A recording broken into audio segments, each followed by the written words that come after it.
Hey everybody, this is the Alone in Deepfall Breach series with my character, Ball. Quick backstory on him. I have a whole separate video, but long story short, he wants to learn the art of enchantment and magical items to give to his people because they got attacked by an army. Now he wants them to be able to defend themselves.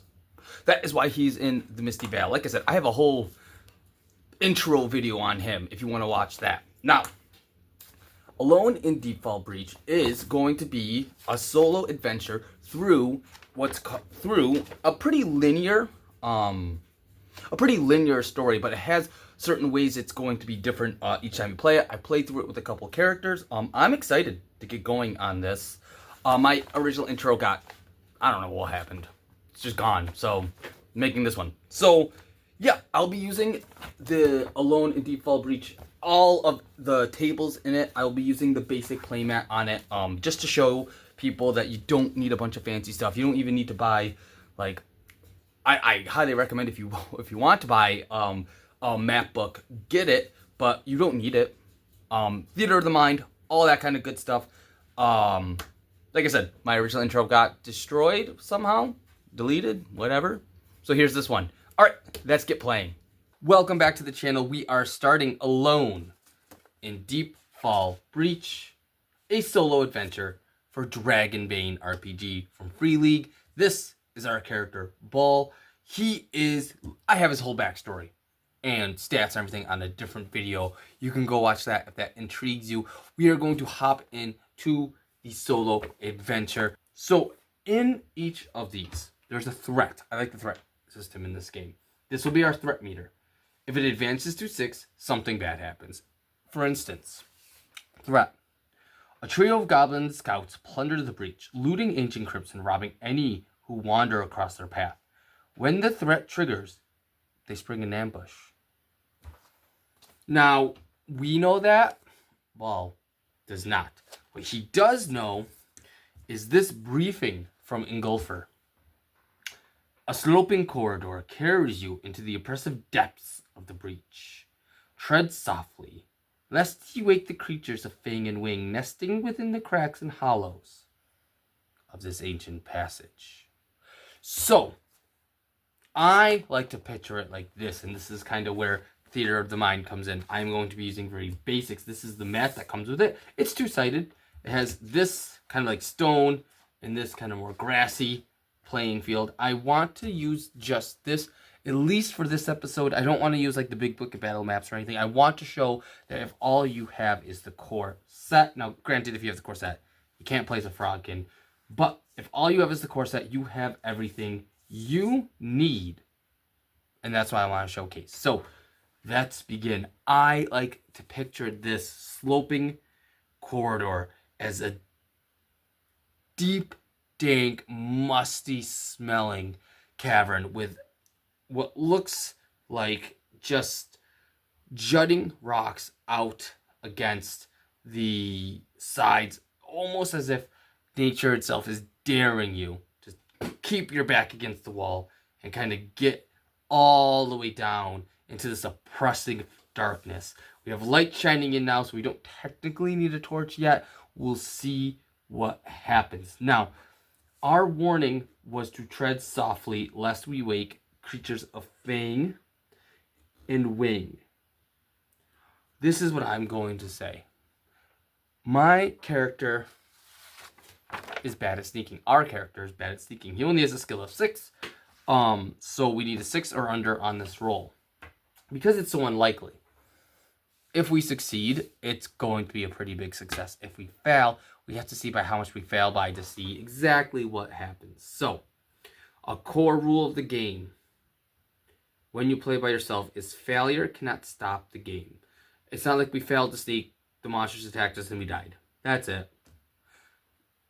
You'll see what I mean here in a second, depending on what this roll is. 14, so we did not succeed. I didn't think we'd be able to sneak through. So instead, as we light our torch and as we start making our way slowly on these slippery rocks and jutting out ledges, holding this torch, trying to be as just soft as possible,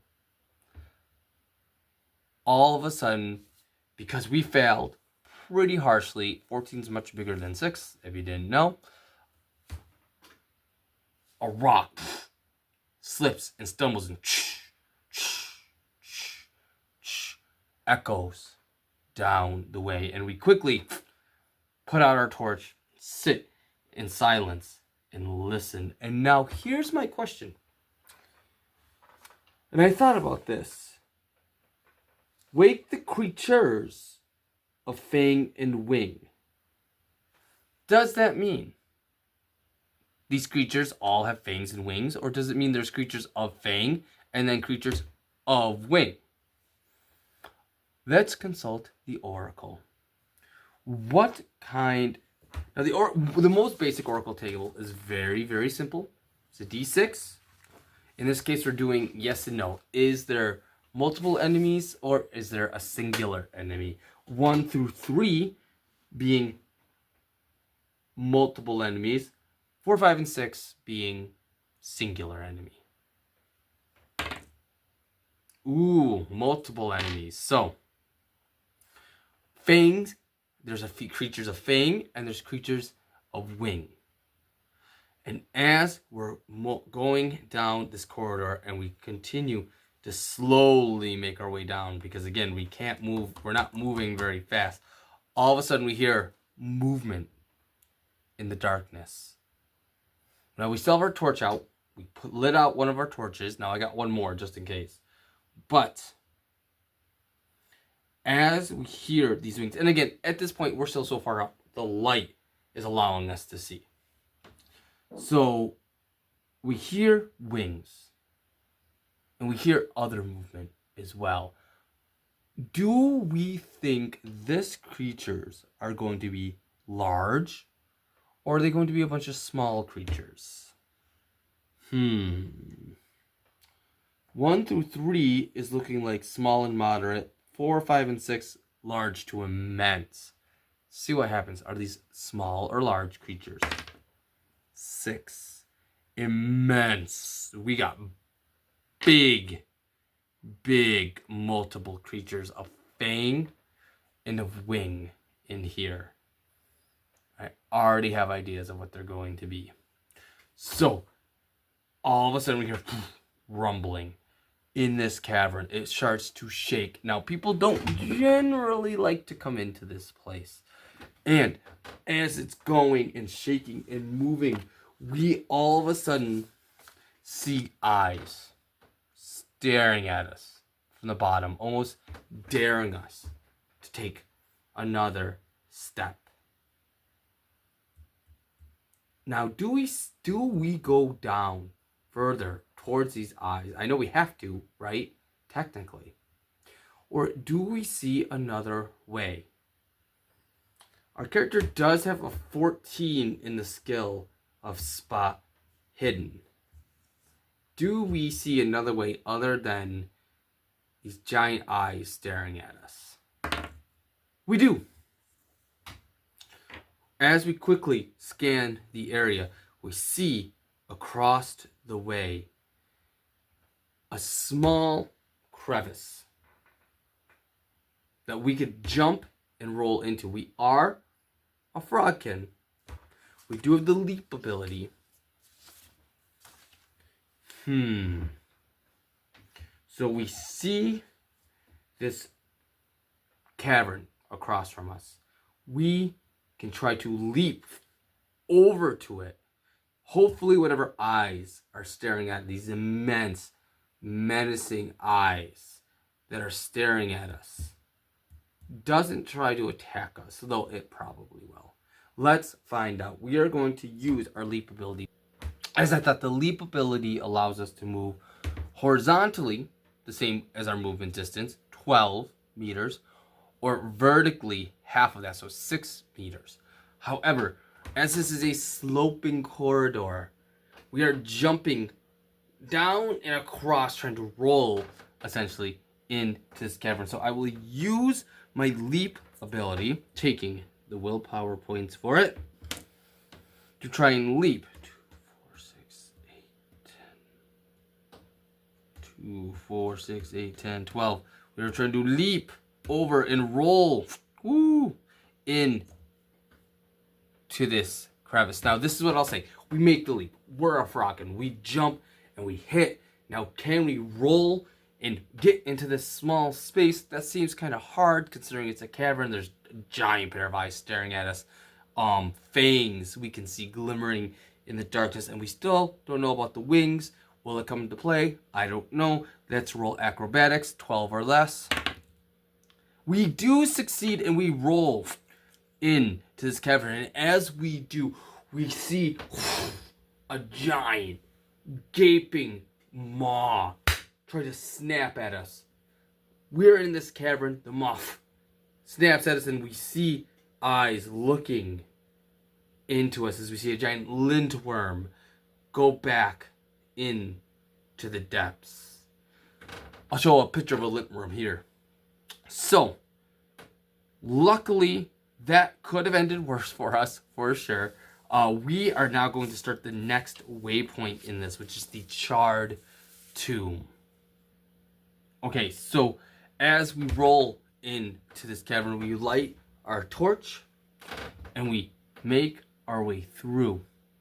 And as we crawl and we come out the other side, we find ourselves into the next waypoint Engulfer warned us about. The charred tomb. Fire long ago ravaged this once grand mausoleum. It holds 5 remaining sarcophagi amid piles of ash. Find ye a path through a door hidden with one of these coffins, but disturb not the scorched dead, nor the hidden trap. Okay, so here we are in a room. Big char everywhere, which makes sense. A lindworm, while some say it's not a dragon, is classified in the family of dragons, and we have descended deeper and deeper through this cavern, down until we found our way to this charred tomb. We know there's a trap. Our character knows there's a trap. One of these has a trap in it. The question is, which one? I would like to roll for this. Well, I could roll a spot hidden. I almost also want to roll awareness to see if while we're moving through here, looking through anything, to see if we're aware of anything out of place. So this is what I'm going to do. I'm going to make 2 rolls. I'm going to make an awareness roll, and then I'm going to make a spot hidden. Pass on awareness. Critical pass on spot hidden. Okay, we're not going to spend too much time in this tomb, it looks like. So I'm very aware of my surroundings in here, and I am extremely quick in recognizing these traps. My people were very good at hunting and fishing, and I know a trap when I see one. I know bait when I see it.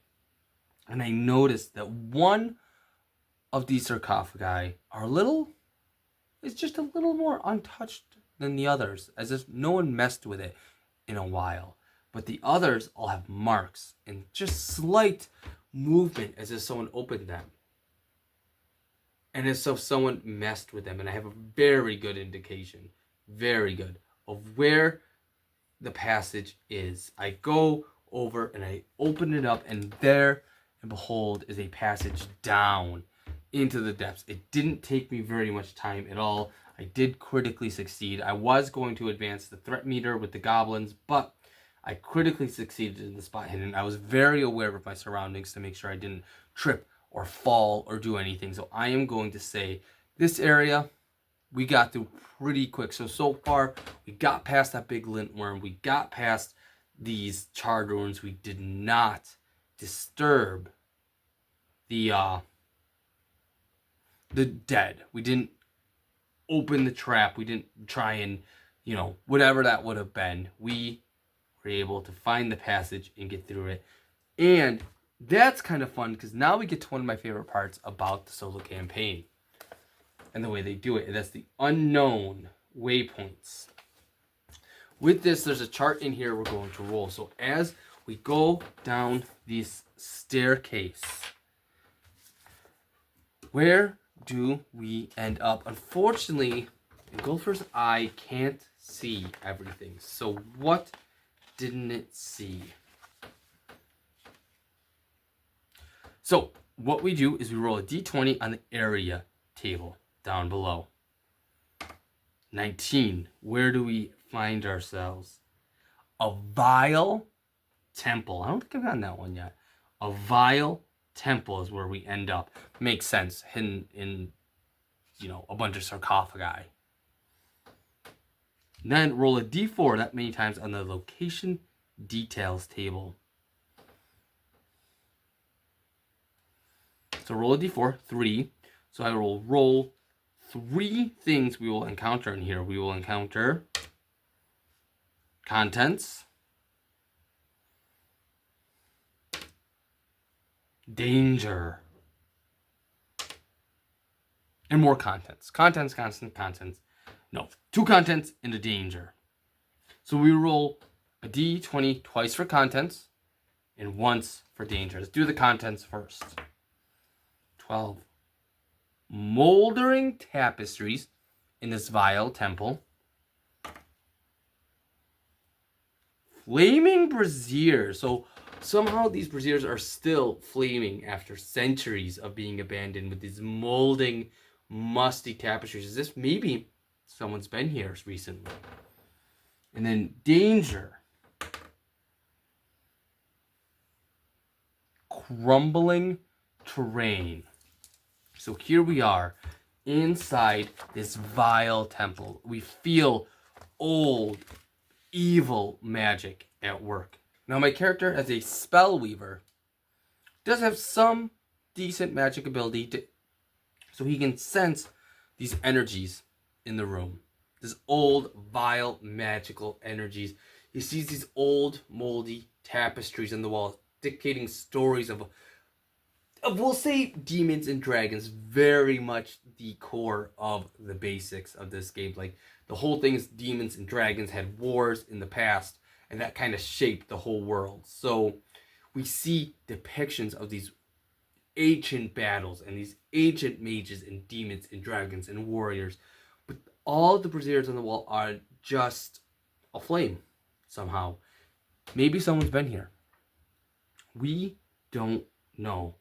But as we start stepping forward into this temple, all of a sudden we hear the roar of the Lindworm from distance, and we hear a thudding, as if it's trying to claw its way through the earth, hitting the walls of everywhere that's actually got a room in it. And you hear the echoing and thundering of it as it starts to collapse the area around us. Maybe purposely, maybe not. It is simply trying to find its victim and its meal. So, all of a sudden, this room is collapsing in on us. Stone is falling everywhere, and we have to try to make it across the room to the exit, to the next waypoint, which is another unknown. Now, is there a door on the other side just to begin with? On the very other side of the room, is there? 1 through 3, no. Yes, there is. So there is a door on the other side of the room. Is it locked? No. In fact, it's completely busted. As the earth is crumbling and shaking, we see the door fall. An opening to is right there with us, and we start to take a mad dash towards this door. Now, as the room is crumbling around us, do we end up seeing any other kind of danger? No, I don't think we would. We wouldn't have any time to be looking around. So, instead, we're just going to say this.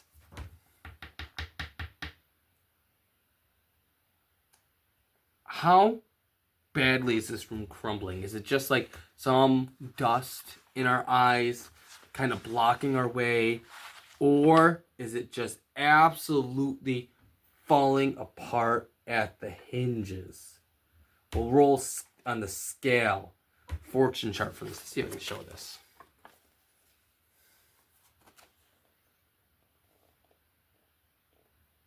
So we're going to roll on the scale fortune chart for this. 1. Small. So the room is falling apart. There's dust and stones and debris falling, but it's not like it's about to just collapse in and kill us. We do hear the Lindworm crawling its way through.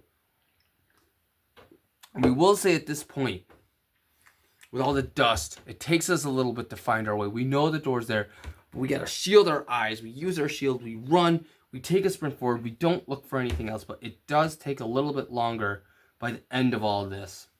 So we will advance the threat meter up. And then we will roll for the next location using the same exact method that we did before. So, roll a d20. We get to a lofty bridge. At the other end of this room, we are now faced with a long, lofty bridge over a huge chasm. I wonder what's waiting in the darkness. So then, let us look at this. Let's do this first. 2. We are going to roll for a environment and a danger. Environment. Skittering sounds. So as we enter this lofty bridge and the room's crumbling below us and we hear the Lindworm in the distance, we also hear skittering of feet or something all around us. And then danger. Ominous war drums. There's just so many noises going on now. So we hear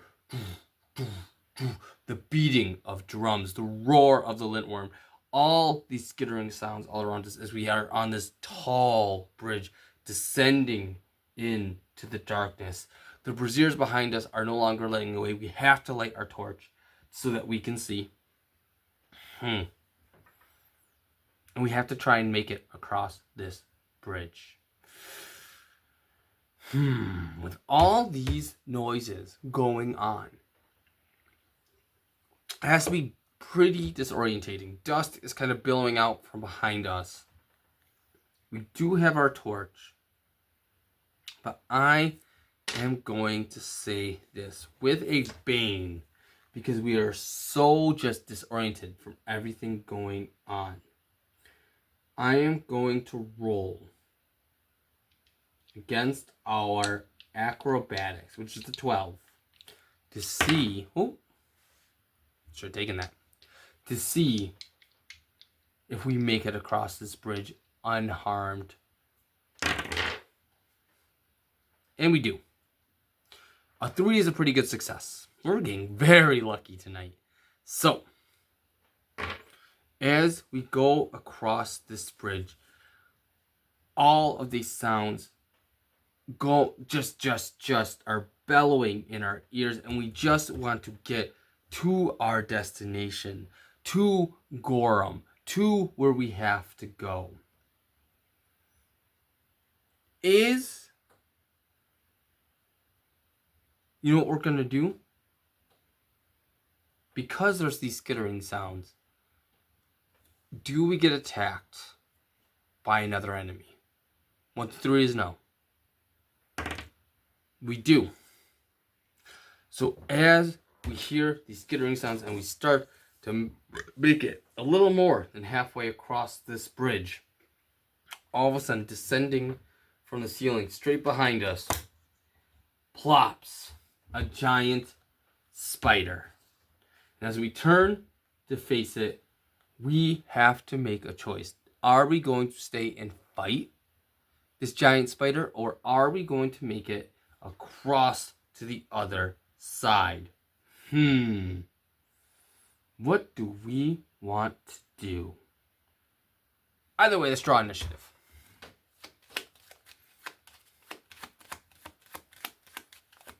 Now, I have Army of 1, so I will get 2 initiative cards, as will the spider, because spiders have a ferocity of 2.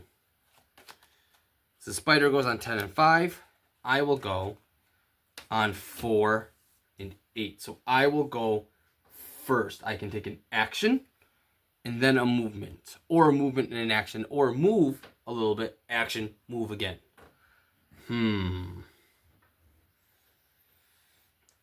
Do I try to just make a break for it?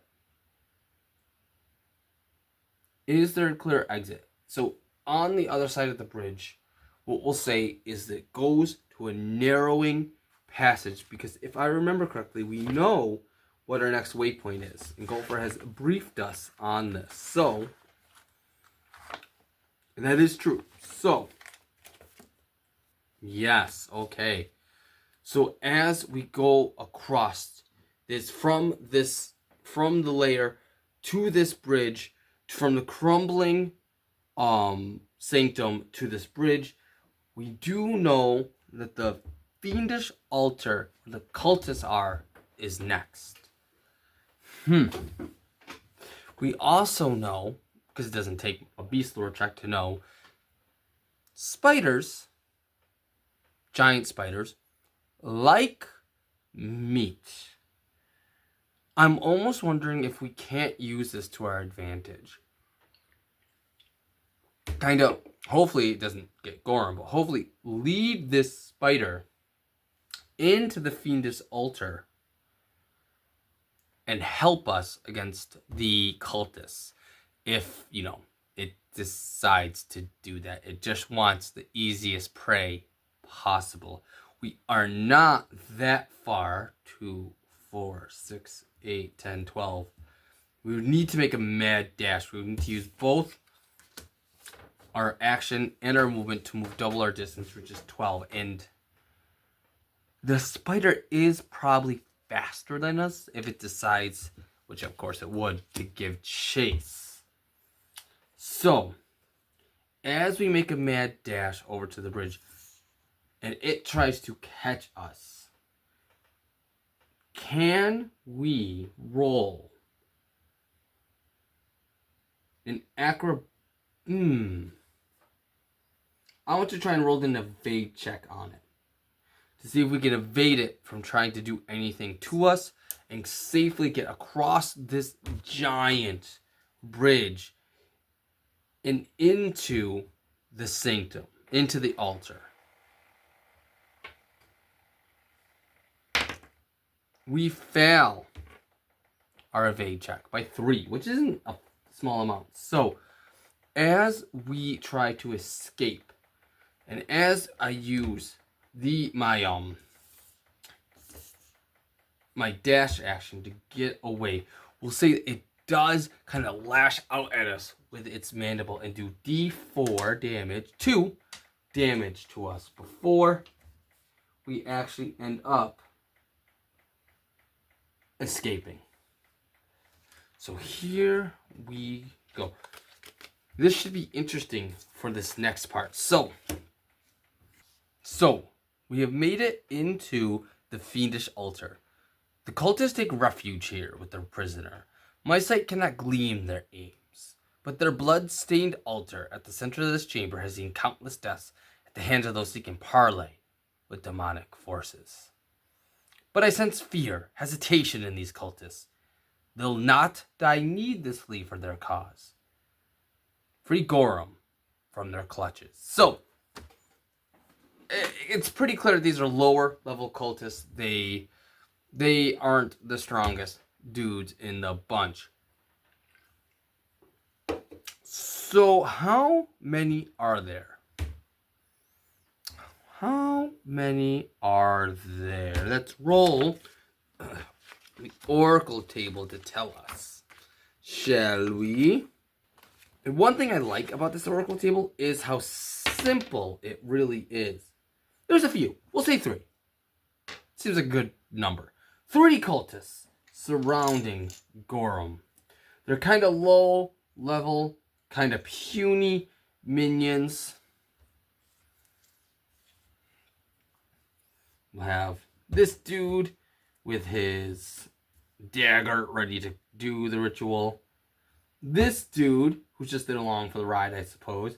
And this dude screaming at the top of his lungs, trying to gain favor with whatever god, possibly trying to gain magical powers. However, then, out of nowhere, leaps the Frogkin ball. Right there. By the way, there's a technique for you. Let's say you're like, oh, let's pretend that these red dice are rocks. In fact, they are. They're rocks. Okay, so there's a big old rock by the altar. There's a big old rock right here. Big rock right there. Big rock right there. Cool. They're big old rocks that people can hide behind. Excellent. In comes me running away from the spider. I get slashed in the back by it, and I jump and roll in and end up landing right here. And then the spider comes in right after me. These cultists want to complete their ritual, but they'll not die needlessly for this cause. So let's see what happens. So as I roll in, here I see Gorham on this blood-stained altar. I have advanced the threat meter one more time. Maybe those goblins will come into play too. Maybe the Lindworm. Who knows? The cultists look shocked. Clearly I did not sneak in. The spider is crawling right behind me. It wants nothing more than fresh meat. The cultists take up arms. Here we go. They're not friendly. I'm not going to be able to try and persuade them, I feel like, to be like, no, you don't want to hurt me.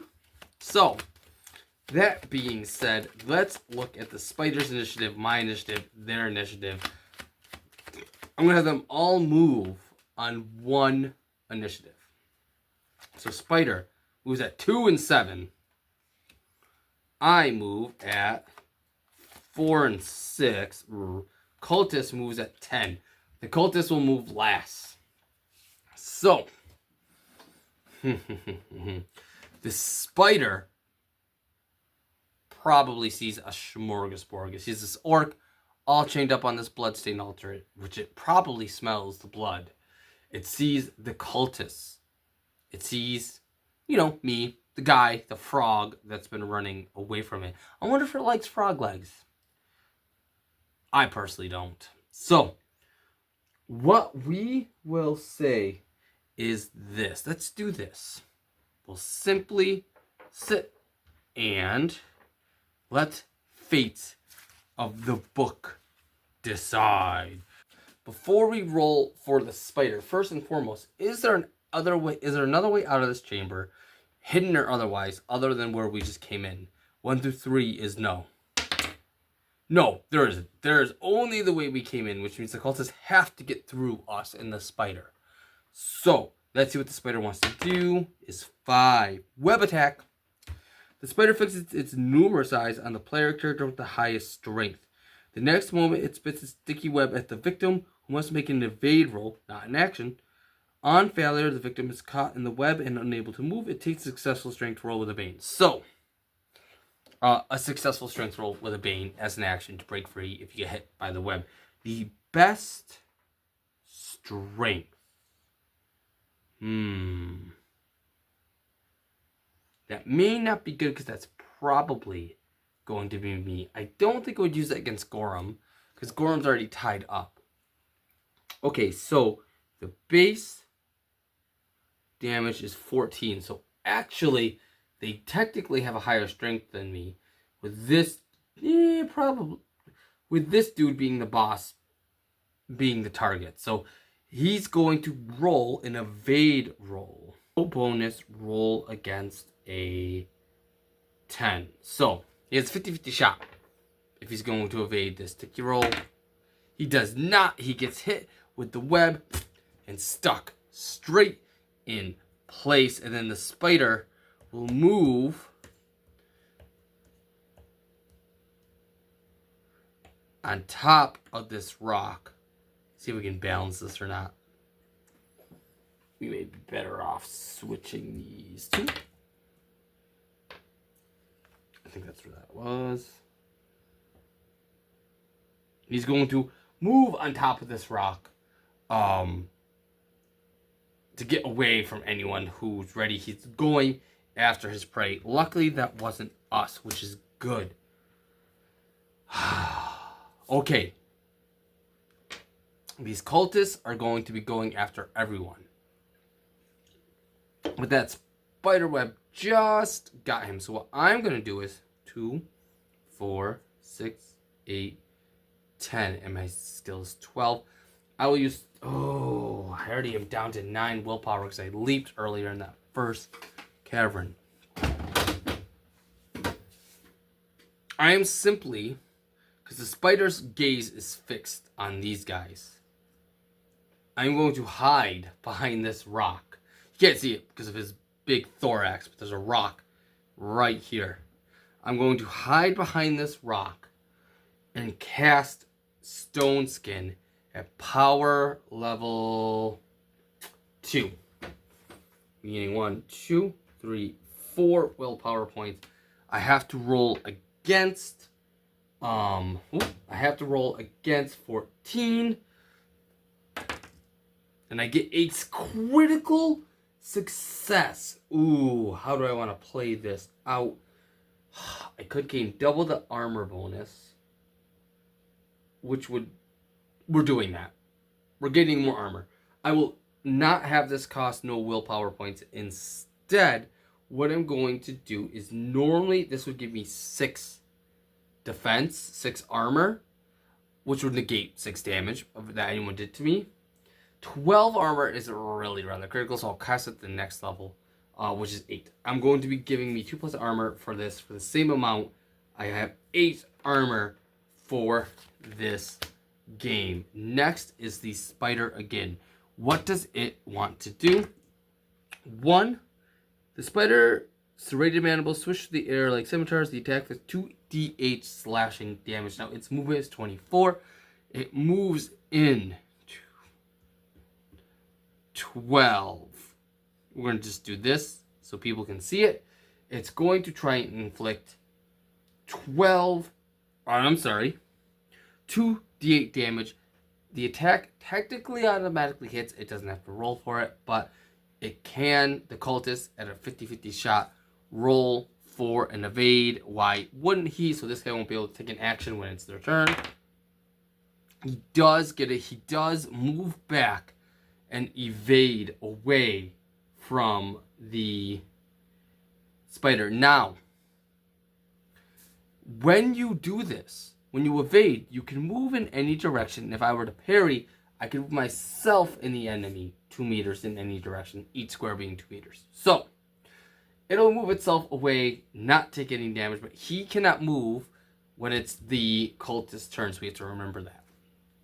That is the spider's turn. I did this out of order, but that's okay. So on my turn, I have a great armor rating. I just need to rescue Gorham and get out of here. I'm not necessarily super intrigued about trying to kill these cultists. I'm going to do this. 2, 4, 6, 8, 10, 12. 12. I'm going to get here and I'm going to try to throw my spear at this cultist. I have to roll against a skill of 12 for that. Let's see what happens. 4. I do hit. Does this cultist try to... I don't think this cultist would try to evade my spear. It's so inexperienced in combat and so focused on what's going on with this and the spider that's in front of it that he's so disorientated that he doesn't try to evade. I will do D10 damage plus, D4. I'll do D10 plus D4 damage. Let's see. Ooh, not a great hit. I do 4 damage to this cultist. I kind of stick him in the shoulder, and he gets real. He's upset. He's mad at it. Now, on the cultist's turn, this dude can't move. He has to make a strength, which is basically a 14, and a bane to see if he, as an action, to see if he can break free. Let's see if he breaks free.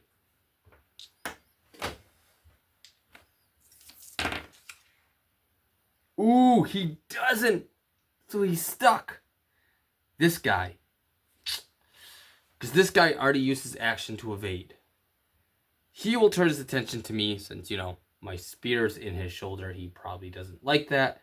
And he will move up to me. And he will be trying to hit with his skill of knives.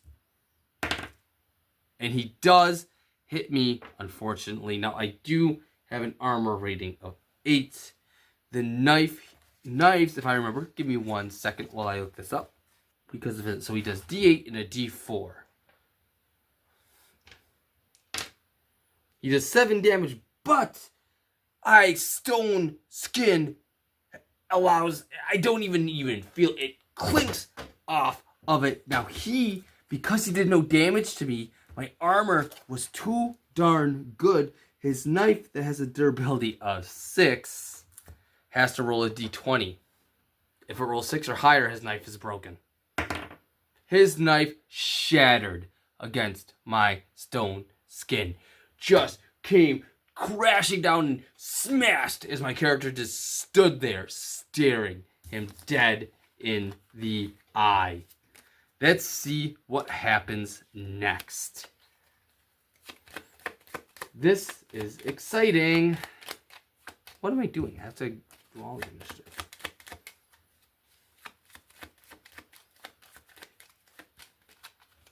Spider first. Ooh, 2 and 9. And then me at 1 and 8. And then the cultists at 3. Okay. That is the initiatives for this round. We want to get Gorham and get out. The spider's near Gorham, but we're also right by this cultist. If we try to move away from him, he's going to get a free attack on us. We don't want that. We do have a brawling of 12, which means we can do decent damage unarmed. We are unarmed. We did throw our spear. We could also try to smash him with our shield for D8 damage. And he has no armor. He took damage, so he's down to 8. But he's unarmed by himself.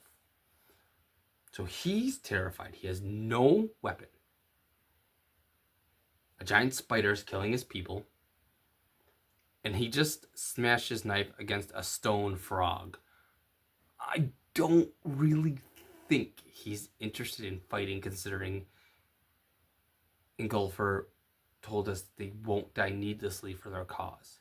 So, this is what I'm thinking. I am going to use 1 willpower point as an action to hold out my hand and use my fetch ability to bring my spear back.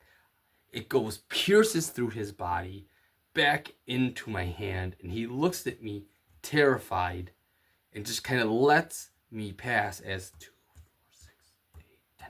I move up to Gorham to free him.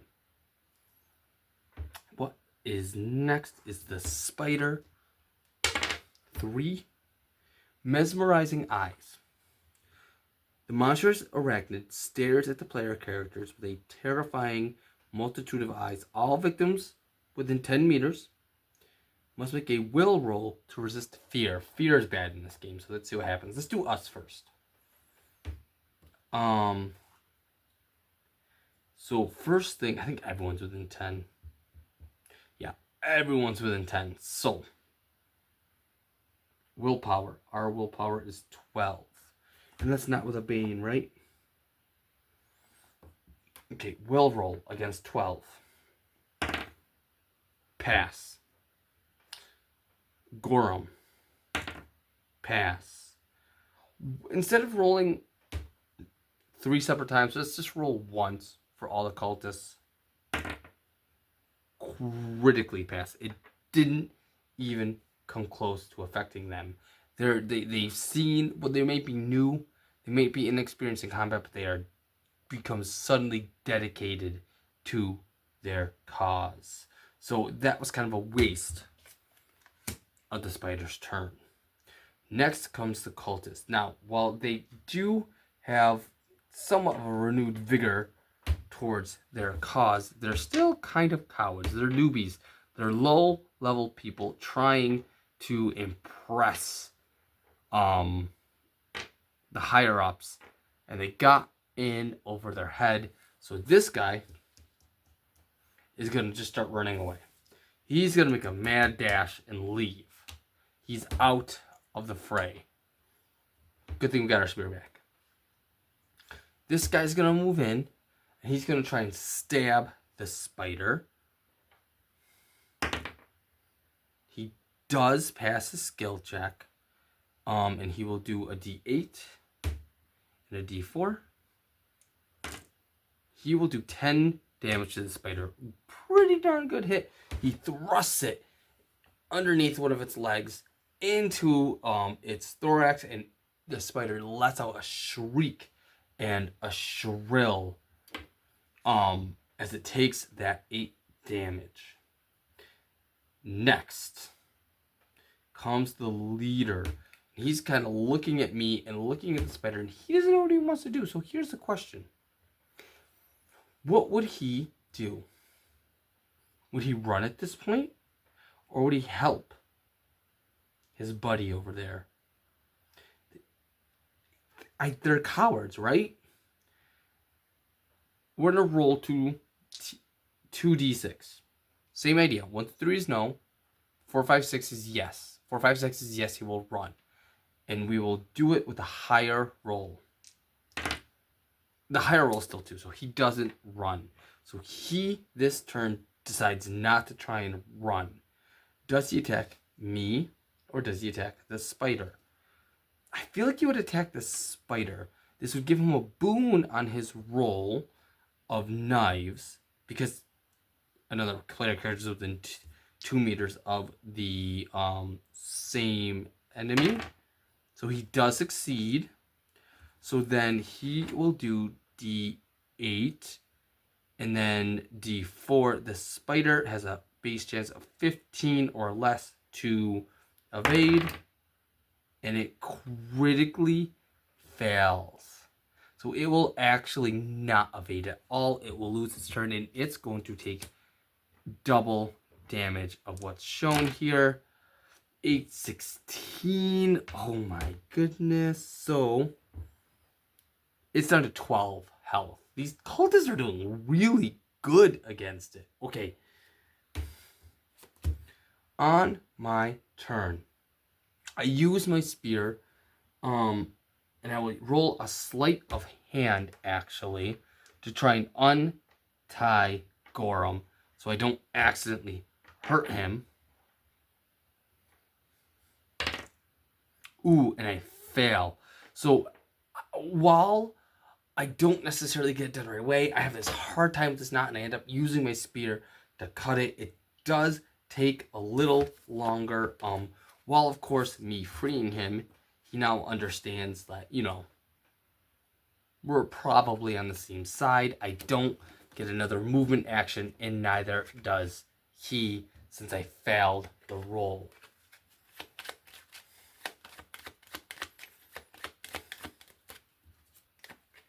Okay, me. No, I'm sorry, spider.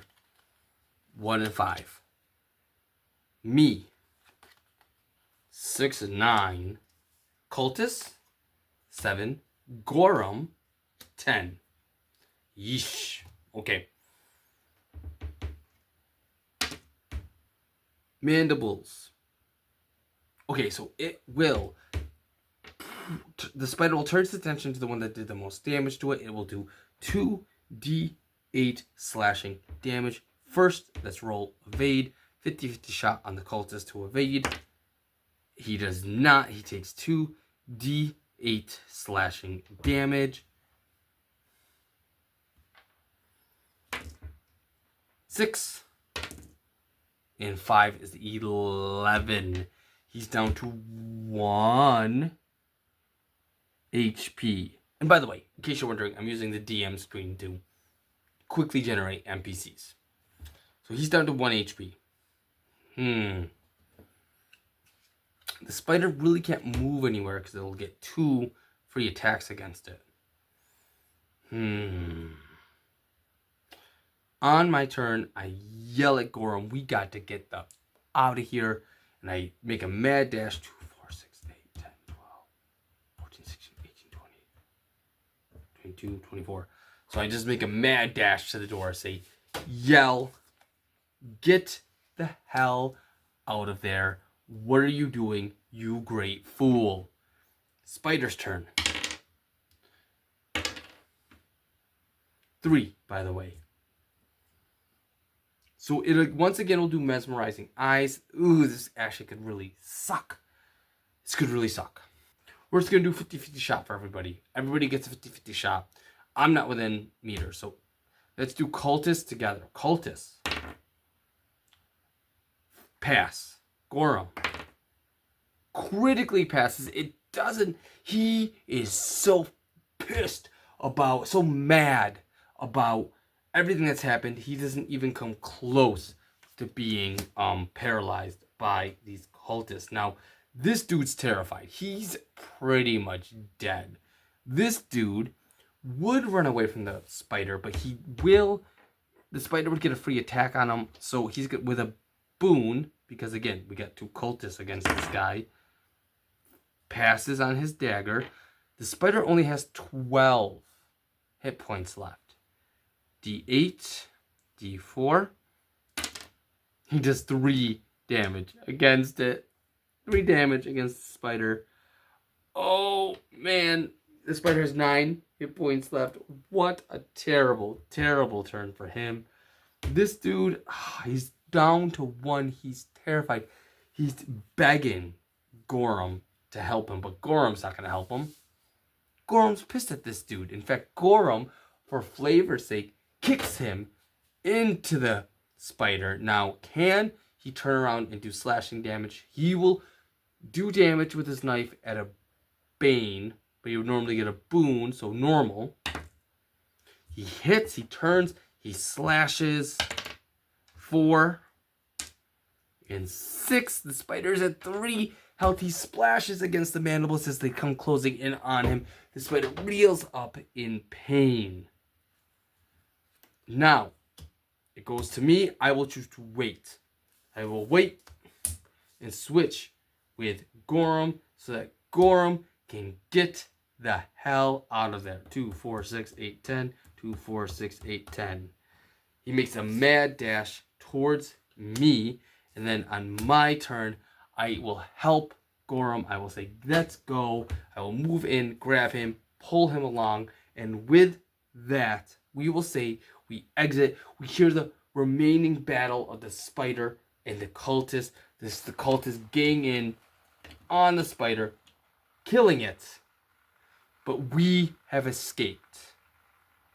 We have escaped, and we will continue back to Gorum. I'm sorry. I will continue to take Gorum back out of the out of these caverns, past the bridge. The Lindworm is still rushing in the background. If this threat meter had gotten too high, instead of the goblins, I was going to have the Lindworm appear, but that didn't happen. That is the first mission in Alone in Deepfall Breach for Ball. He has successfully rescued Gorum, and we will continue with this next time. If you enjoyed it, please do all the things: comment, like, subscribe, all that stuff. Let me know in the comments what you thought. Some suggestions if you have any suggestions. If you played this before, and yeah, I will continue through this whole series, hopefully through the whole thing with Ball. And I will see you on the next episode of Alone in Deepfall Breach.